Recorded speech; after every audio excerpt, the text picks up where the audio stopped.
special parliament session that everyone was waiting with bated breath for ultimately turned out to be about a historic piece of legislation, the Women's Reservation Bill.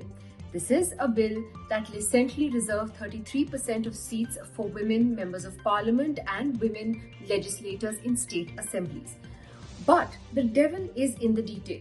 So while it is a historic piece of legislation and something that had been hanging fire since the mid-1990s when I was in college, the fact is that it's not something that's going to be implemented right away, because the bill very clearly says that first there has to be a census, and then the delimitation process that has to take place across the country, and then the seats will be reserved for 33% of women.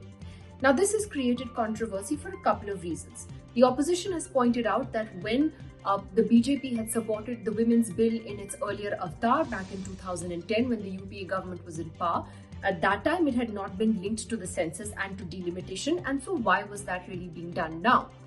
The second is that the Congress has shifted its position on the bill by demanding reservations for other backward caste women and scheduled caste and scheduled tribe women, a quota within a quota.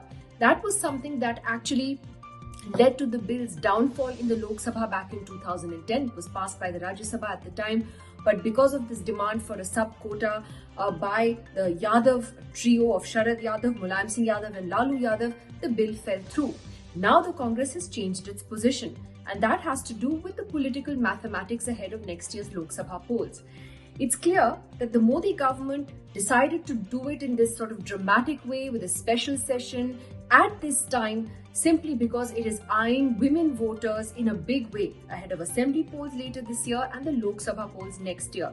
At the end of the day, the actual implementation of this bill is something that is likely to take several years.